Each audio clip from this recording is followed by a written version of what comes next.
Halo semuanya, kembali lagi bersama saya Wa'run. Kita langsung aja ya teman-teman. Cerita berlanjut dengan Dubai yang tampaknya marah saat merasakan perubahan mendadak setelah interaksi dengan Tang San. Ia bertanya apakah Tang San ingin membunuhnya. Namun seketika ekspresinya berubah bingung saat memperhatikan Tang San. Ia merasa bahwa sebenarnya pemuda tersebut ingin membantunya. Tang San memahami bahwa Dubai mulai merasakan efek perpaduan keberuntungan mereka. Ia menjelaskan bahwa itulah maksud dari penindasan. Sambil mengatakan itu, Tang San diam-diam menarik kembali pilar keberuntungan mereka. Dubai tidak menyadari hal ini, mungkin karena kekuatannya masih belum setara atau karena matanya belum berkembang seperti milik Tang San. Keduanya menghentikan penggunaan mata rubah langit, tetapi reaksi mereka sangat berbeda. Tang San merasa kekuatannya mengalami peningkatan signifikan dan mendekati level keempat dengan tambahan keberuntungan dari Dubai yang akan membantunya keesokan hari.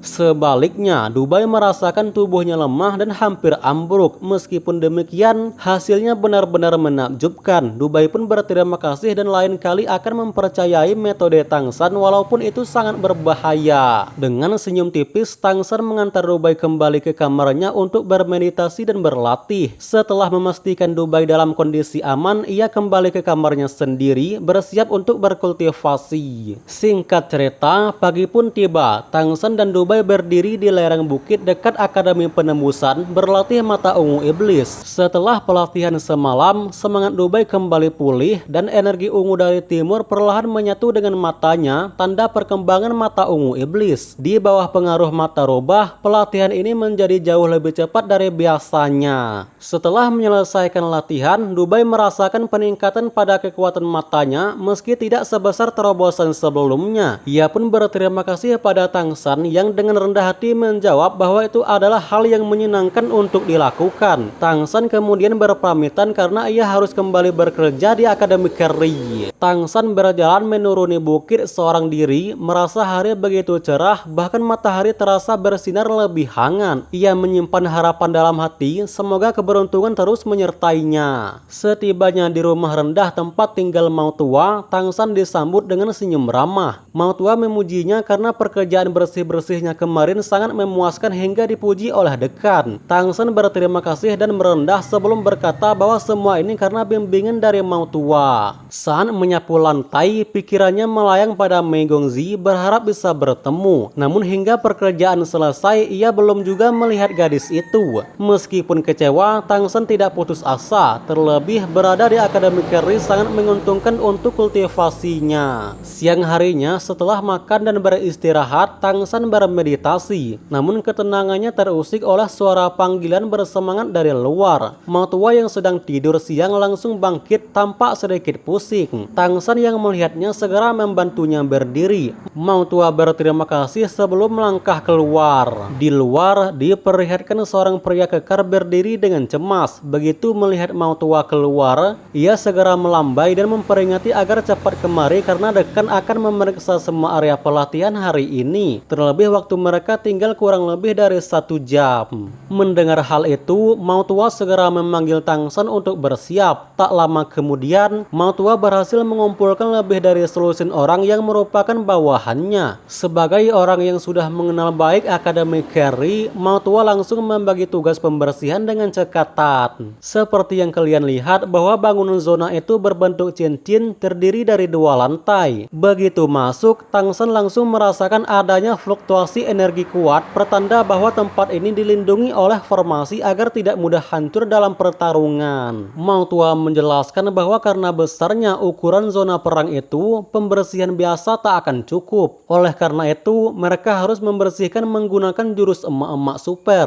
Dan bila mereka gagal membersihkan tepat waktu, mereka bisa mendapatkan masalah. Dalam waktu kurang dari 1 jam, berkat kecepatan dan ketelitian Tang San, area luar selesai dibersihkan. Mereka pun melanjutkan ke bagian dalam zona perang melalui sebuah pintu samping yang tak dijaga. Begitu masuk, Tang San langsung merasakan atmosfer pertarungan yang epik. Di dalam, 2 kelompok siswa monster sedang bertarung. Saat melangkah lebih jauh, Tang San merasa bahwa keberuntungan telah datang kepadanya. Ya, Tang San secara tak sengaja melihat Mei Gongzi saat memperhatikan 2 kelompok yang sedang bertarung. Masing-masing masing-masing kelompok terdiri dari 7 orang, namun hanya Megongzi yang tampak sebagai manusia, yang lainnya merupakan para monster. Dalam kelompok Megongzi, Tang San mengenali 2 sosok, seekor beruang kecil yang pernah mengancamnya dan seorang monster berambut pirang yang terlihat sangat kuat. Namun perhatian Tang San langsung tertuju pada Megongzi. Hari itu ia tampil luar biasa, mengenakan pakaian serba merah. Di tangannya ia menggenggam pedang tipis yang dihiasi oleh bulu merah. Pemandangan itu mengejutkan Tang San. Rambut biru merah, senjata bulu, semuanya menunjukkan satu hal, yaitu warisan dari klan merah. Ingatannya langsung melayang pada informasi dari Dekan Guan tentang klan kuat yang pernah menguasai klan monster, kini memimpin kota Kerry. Meskipun kekuatan mereka sudah menurun karena tidak adanya kaisar baru, pemimpin mereka saat ini masih sangat kuat, merupakan Raja Iblis Merah, penguasa kota Kerry. Pada akhirnya, Tang San pun menyadari segalanya, alasan Ibu Megongzi bisa membuka teh susu di kota Kerry, dan mengapa ia yang merupakan manusia biasa bisa diterima di Akademi Kerry tanpa penolakan dari para monster. Jawabannya satu, Megongzi adalah keturunan langsung dari Raja Iblis Merah dengan bloodline yang sangat murni. Saat Tang San tenggelam dalam pikirannya, sebuah tamparan keras di kepala menyadarkannya. Ya, itu adalah Maut Tua yang memerintahkannya kembali bekerja. Tang San menurut meski matanya masih menyimpan rasa kagum atas kemampuan bertarung Megongzi.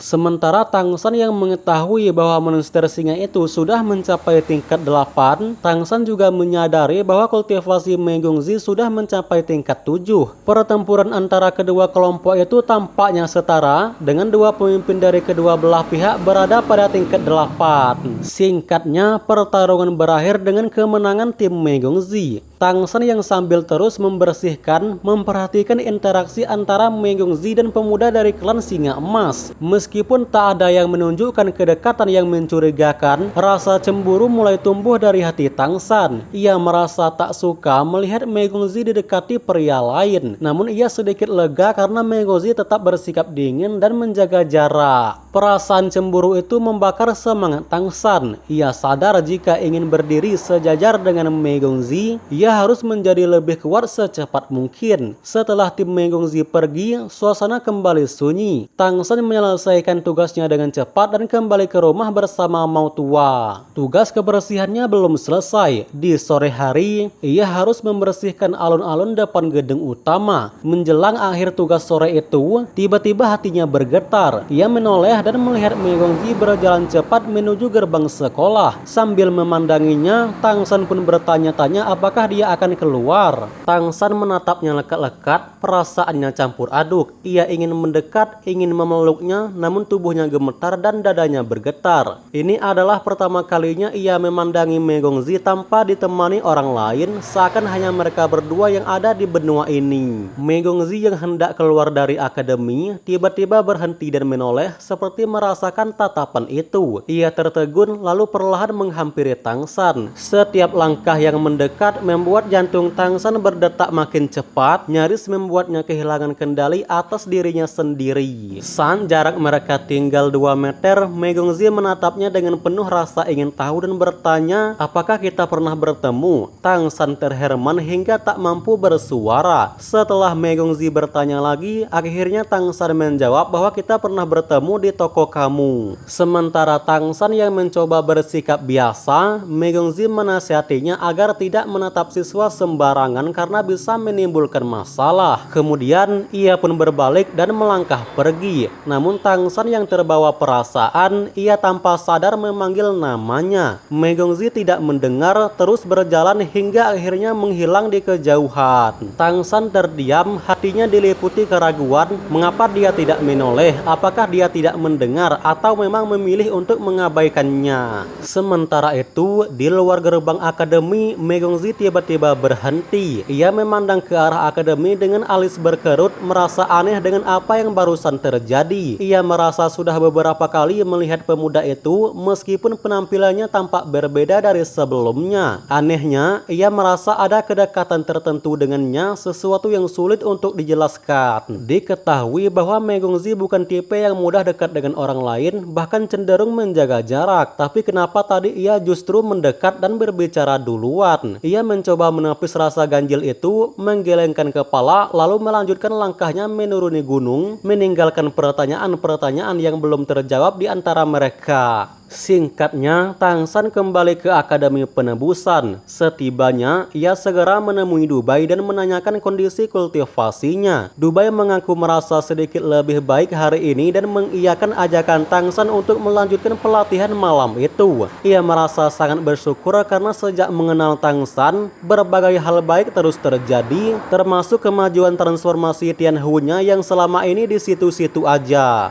Tang San sendiri merasa takjub dengan kekuatan mata robah milik Dubai yang membawa keberuntungan. Dalam satu hari, ia bisa bertemu dengan Megongzi 2 kali, sebuah kebetulan yang terlalu bagus untuk dipikirkan. Malam harinya setelah makan malam, Tang San dan Dubai kembali berlatih bersama. Tang San memberikan tindasan mental yang terukur sama seperti malam sebelumnya dan hasilnya cukup signifikan bagi Dubai. Selesai berlatih, Tang San kembali ke kamarnya untuk melanjutkan kultivasi pribadi. Pengalaman hari ini membuka wawasan baru bagi Tang San. Ia memilih untuk menahan diri sejenak, membiarkan kekuatannya menumpuk perlahan sambil terus mencari celah untuk terobosan.